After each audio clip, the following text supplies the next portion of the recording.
Assalamualaikum warahmatullahi wabarakatuh. Saya dari kelompok 2 Garut Kota, kelas NR4 Universitas Pancasakti Bekasi. Pada kesempatan kali ini kami ingin memaparkan tugas kelompok pembuatan makalah dalam mata kuliah Filsafat Ilmu Pendidikan. Adapun kelompok kami berjumlah 4 orang, yaitu ke-1 Ibu Susi Supina, yang kedua Ibu Uminah, yang ketiga Bapak Faturrahman An-Najmi, dan yang keempat saya sendiri Ibu Siti Ruqoyah.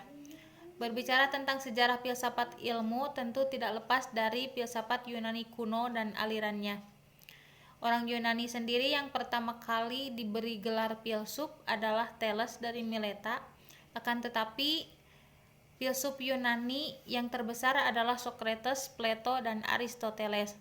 Perkembangan ilmu pengetahuan ini tidaklah muncul secara tiba-tiba, tetapi dilatar belakangi oleh pola pikir dan perubahan paradigma yang melalui banyak tahapan-tahapan dan evolusi.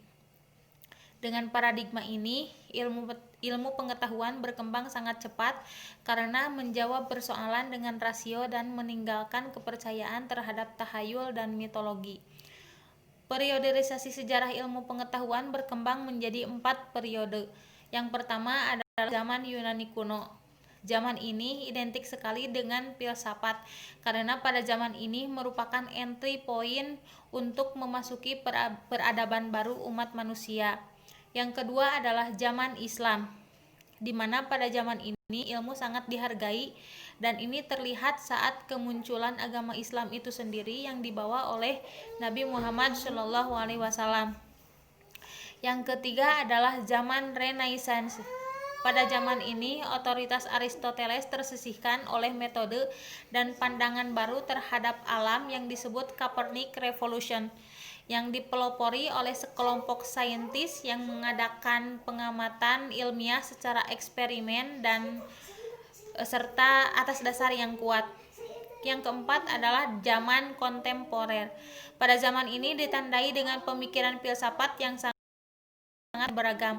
Tema yang banyak dibahas pada zaman ini antara lain bahasa manusia, isu-isu aktual yang berkaitan dengan sosial, politik, ekonomi, dan ilmu pengetahuan.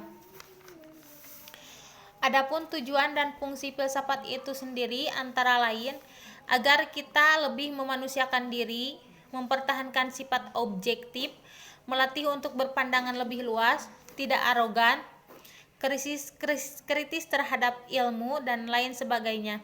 Selanjutnya adalah dimensi kajian filsafat ilmu yang digambarkan dengan batasan kajian atau bidang garapan ontologi, epistemologi, dan aksiologi.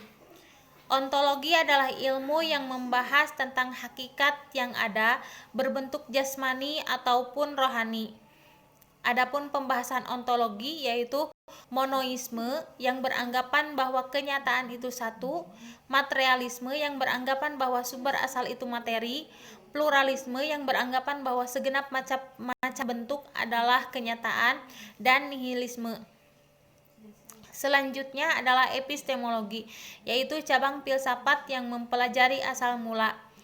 Kemudian aksiologi atau kegunaan suatu ilmu yang didapat untuk menjelaskan, meramalkan, dan menganalisa gejala alam. Selanjutnya adalah kedudukan filsafat dari teori ilmiah. Secara garis besar ada 4 pendekatan yang digunakan untuk mengembangkan filsafat, yaitu rasionalisme, empirisme, positivisme, dan konstruktivisme. Paparan tugas makalah kelompok 2 NR4 tentang sejarah filsafat ilmu pengetahuan. Wassalamualaikum warahmatullahi wabarakatuh.